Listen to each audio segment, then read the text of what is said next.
ANATSUI. Yes, so I want to know how you guys were able to gain access to him or gain access to his board and things like that, and if you guys had any challenges, because collaboration or gaining access is not particularly easy. So. Okay. Thank you. Thank you very much. So I'll start with the second thing you said first, especially since you said you're a documentary film, you're an aspiring documentary filmmaker. First thing I'll ask, have you made a documentary yet? Yes, I made two documentaries. I'm currently doing a third. Okay. I would say especially for the documentary people as opposed to people who do scripted, and you've also alluded to it. Once you have access, you have a story. So, and this is just by the side, I would encourage you to shoot and make as many documentaries as you can of stuff you have access to. Even if it's boring stuff that you think, do a documentary on your mom. Do it, just anything you have access to, do a documentary on it and start building that muscle. How we got access to ANATSUI, the producer, Oyiza is an art, she's in the art community, and she kind of got hooked up to him via, I cannot remember who, but they clicked. As in she got into the conversations and they clicked, and he started speaking about doing a documentary. Now, to put everything in context, there was someone who he spoke about, a gentleman called Uche Okeke, of which these people's artworks are in your gallery now. Now, Uche Okeke is the father of modern Nigerian arts philosophy. He was with a crew in ABU that were termed as the Zaria Rebels. And what they were a bunch of students who said that, you know what, we're not going to listen to this Western. So imagine a bunch of you guys just said, okay, you know what, we're not wearing jeans anymore. Now all that we're going to do is that we're going to find a way to just wear wrapper and head tie and make it cool and just explore that. And that was what they were with art. So it was Uche Okeke, Yusuf Grillo, Bruce Onogokbaye. So they were the first generation. ANATSUI was the second. And what Uche Okeke always tried to do was the essence of you need to record what you do. You need to have something that says, okay, this is this, I did this, this is how I did it. They came up with an ethos that they call natural synthesis. And what that spoke about was, yes, there is Picasso, there's Rembrandt, there's this, there's that. But then there is also art around you that you can pull inspiration from. And unfortunately, at that time, anything which was not British was wrong. So hence lies another issue with the work we do in arts. Arts can be very subjective, and arts can be very anti what the viewing eye does not understand. So once they see something they don't understand it, it's like it's bad. So I lose my train of thought. Sorry, what was your question again? The first one. Okay, the first one was how did you approach pacing? Approaching pacing. Okay. Sorry, I ramble a lot, and I do this a lot as I go off track. So, and I don't want to lose this train of thought. Okay, so how did I do pacing? As I said earlier, every documentary is a film. You need to view every documentary as a film. There's the easiest trap to fall into when you do a documentary is that you make it a news report. Hence why a lot of documentarians now don't like to use narration, because then it feels newsy. It feels, if that's what you want, fine, but a lot of times you want it organic, you want it very verite, cinema, you want it to flow. Unfortunately, that takes time to find. So the first thing is, when you do a documentary, you have to, in your mind, decide, okay, is this a horror film? Is this a thriller? Is this a rom-com? As in, you have to actually, then you go and look at those genres and figure out, okay, how are these things paced? As in, how is a horror film paced? How is an action film paced? How is a rom-com paced? All right? And when you do that, you just chip away, and you chip it until it feels good to you. It must feel good to you first, before you feel. There's no real hard and fast way. There are things that I have paced and I've looked, because anytime I present a film, I don't watch the film, I watch the audience. And I see, okay, this was meant to have elicited this response, it didn't. Why? Okay, so perhaps I need to pace it up, I need to pace it down. Another thing I do, which doesn't always work, but I do it because I have a very strong music video background, is I just lay music on it. So I know if this end I know is sad, I just find sad music, place it, pace. If it's action, I just pace. Sometimes it works, sometimes it doesn't. But the most important thing about pacing is that when they say pacing, what it means is at what speed are you divulging information. That's what pacing is. So if you want to elicit more emotion, you may want to pace it a little slower. But that won't work unless you have the footage which is probably eliciting some of that emotion. If you want it to be more aggressive, then we know we're cutting dead air, we're getting things going quicker and faster. So it's really all about you as the director are in control, or let me put it better, it's your responsibility. You are the one who dictates the experience you want to give, for better or for worse. As I said, if you don't like it first, you can't show it out. So if you like it and show it out and nobody likes it here, so you now know that, okay, there's something wrong here. Thank you very much. There's one. Did I answer that? Oh, wait, okay, great. I'm afraid we can take one or two more, let's say, two more questions. His hand was up. We'll take that question and we'll take his last. Sorry, in the interest of time, we have to. Hi, my name is Jaji K. I wanted to ask you about the transition from, you studied mechanical engineering, so how did you get into video editing and the film industry? I feel like there are lots of people here as well that maybe are tending towards that, but they're already in a certain course, so how did you make that transition? Thank you. Do you want to answer? Yeah, sure. So, first of all, let me just make it clear, I like engineering. I'm from an engineering family. I was raised putting as in, I love engineering.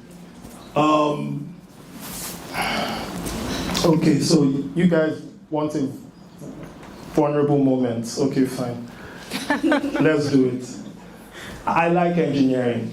I wrote engineering, I entered for engineering. Engineering was what I wanted to do. I'd always been an arts person, but I didn't want to do arts because arts was not tangible enough. I couldn't understand the concept of anything I couldn't hold or touch or feel. I liked engineering, I understood it. Father, brothers, uncles, whole house, cars, everything. I'm an engineering guy. Unfortunately, on campus, I got distracted in my part 3. Long story.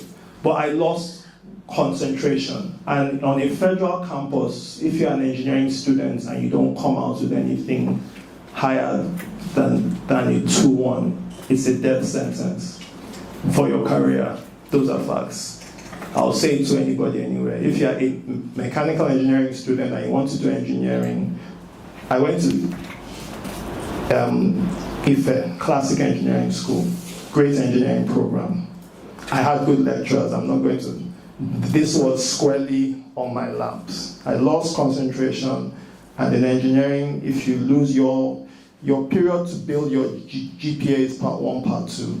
After that, all you can do is maintain it. So I lost concentration, GPA dropped, and I just knew that, okay, you know what, I think I dropped to a 2-2, between 2-2 and third class, and I was like, and I basically just gave up then that, you know what, this isn't going to work, because I needed to get a 2-1 to be able to do a master's, because again, at the time I was in school, when you do engineering, they're preparing, there are only 2 main tracks that you can do, and that's oil and gas, which I did not like, because oil and gas was fluid mechanics and pressure vessels, and I did not like fluid mechanics, and I did not like pressure vessels.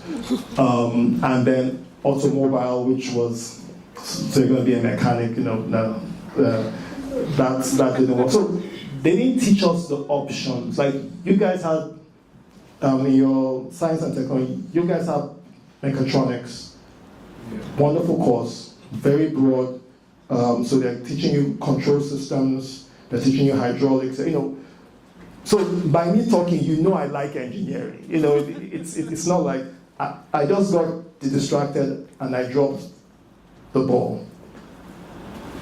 In that time, I was doing a lot of work. So in that time, this was when the internet was just coming in, when computers were coming in. And IFE campus is a rural campus, so everybody there is just extreme on everything because there's nothing else to do. So once the computers came in, we all started learning. One guy brings the computer, and we all just start tearing things apart and just start innovating. And I just found a way or a space to innovate on my own. Now, remember, at this time, this was when the digital revolution had kicked in. They were phasing out analog equipment and bringing in digital equipment. This opened the door for a lot of us because the old people did not know what they were dealing with. Everything we saw that was coming in was stuff that we had read about in class. Whether it was the new, so there was this technology called Firewire, it's called IEE 1394, which was meant to allow device control from a computer to a camera deck. As in, it wasn't a big deal for us. We understood it. So a lot of people in my generation crossed over into the industry and just took jobs away from people because we were university educated, number one. Number two, at that time, there were no video tutorials. So if you didn't know how to read help files, you were messed up. So we could read help files. We were on campus. You just download everything and you just read. Because you read for your exams, so you might as well read, how to use equipment to make a living. And I just continued like that, and I got better and better and better. Then we learned the art afterwards. And yeah, that's basically how it is. I'm not doing this out of rebellion or anything. I do this, I tell people that God gave me an escape route. I just tell people that, see, then I dropped the ball here and God gave me an escape route. Till today, I still think in an engineering, hence why I said that everything is an engineering problem. A film, a script, for me, everything is an engineering problem. If you're in mechatronics now, you'll probably be doing, if you're in part 4, you'll probably be doing machine design, probably one of the hardest courses in mechanical engineering. Very simple. First thing they ask, what's you're building towards the specifications. That's a script. What's your factor of safety? It's a script to say, okay, these are the parameters. You're doing control systems. What are your boundary conditions for your, So for me, I'm blessed. I believe I'm blessed to have had another opportunity to be good at something. So yeah, that's my story. It's not everybody's story, but that's mine. Whatever your hand finds to do it with all of your might. Yeah. Thank you. That's wonderful. Thank you. So we take one last question, and we'll wrap for today. Thank you.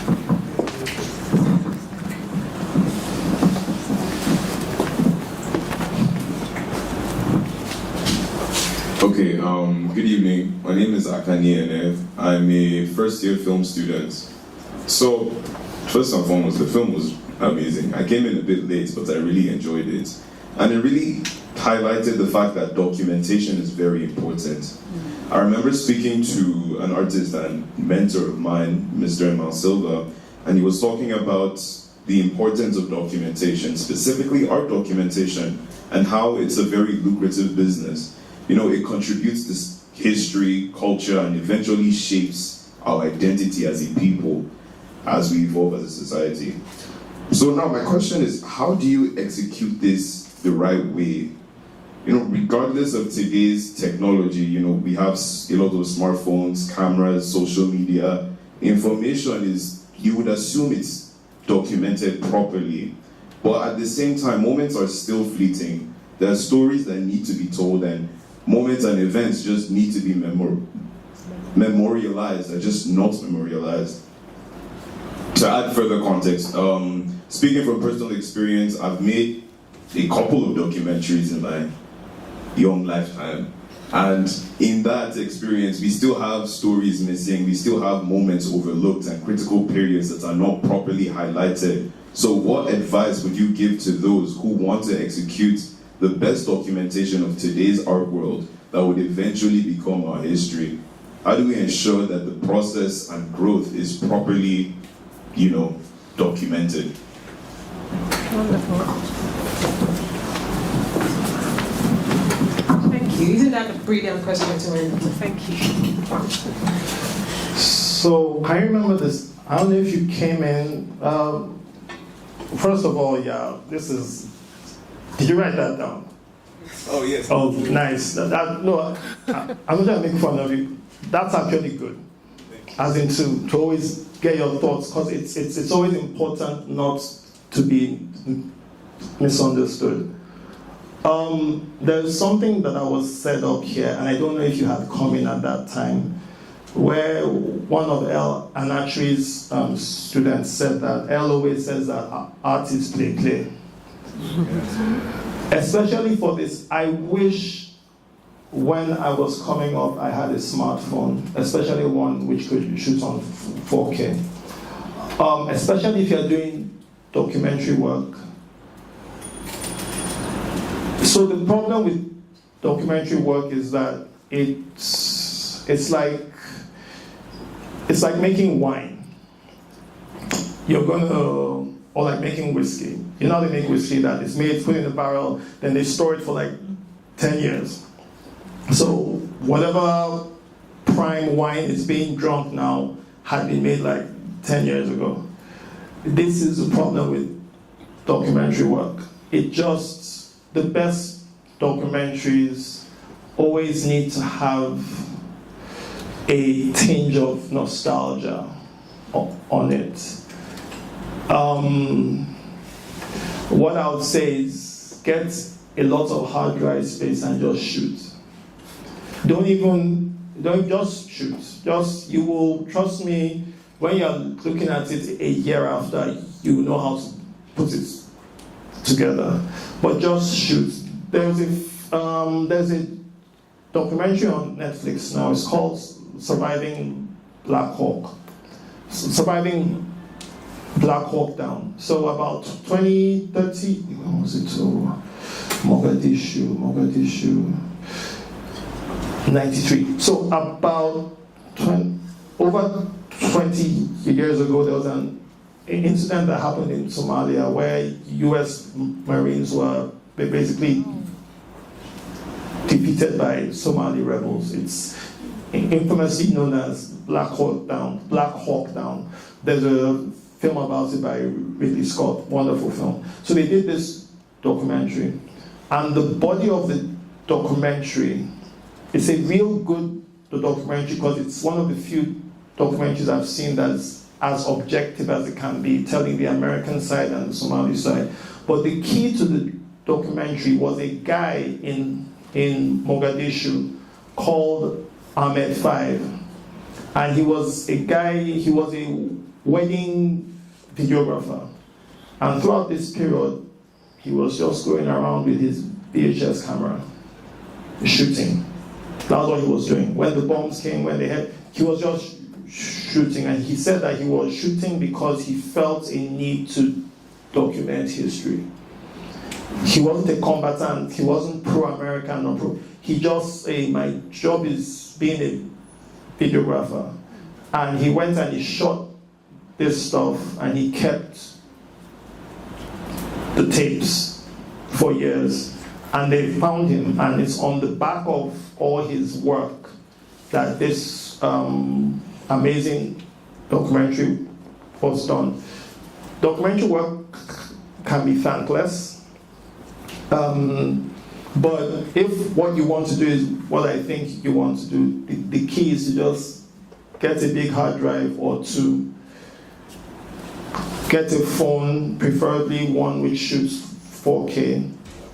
If you can get a camera, fine. But right now, I tell anybody, if you can, especially documentary work, if you can shoot on your phone and you can learn how to frame properly, you're fine. As in, you can shoot almost anything that you want. But the thing is, just collect, just shoot, and just keep shooting. And then once you have shot for a while, I guarantee you, one day you sit down and you just go through your rushes, and the idea will come. Even if, yes, there will be some things that are topics you want to talk about. Like if you wanted to do a documentary about your cafeteria, and just say, okay, for the next month, I'm going to be coming in twice a day and just shooting in the cafeteria. I guarantee you'll find something. And in that footage, you'll find a friend that, okay, I know that, okay, I'm going to talk to this guy and ask him what happened on the day of this or the day of, you'll find something. Yeah. Thank you. Thank you very much. Well, ladies and gentlemen, you will agree with me that it has been a wonderful evening watching this lovely documentary, DELA, the making of ANATSUI. I'm going to pronounce it now. Yeah, that's right. Thank you. And thanks to Mr. Banjo also here, who has taken us through a wonderful behind-the-scenes aspect of this documentary. Just before we leave, as a lady whose presence we have to acknowledge, because she's been here with us, sitting through it all and listening to us and doing a lot more behind-the-scenes work than we know. That is Mrs. Patricia Iyoha of Africa Related. Thank you. Can we give a round of applause for her as well? Thank you so much. Thank you. Thank you for your presence. It means a lot to us. Well, on this note, I would say thank you to all of you for your time and your patience. We have some snacks for you downstairs, so please don't go away without grabbing something. And I hope you spread the word about this documentary also. You can, how do they say it now, exit, not split. You can X, you can talk about what you've learned today, and just continue to promote it in the ways that you know how to. So once again, let us thank Mr. Banjo here, and everyone who's made this possible. Thank you. Thank you so much. Thank you.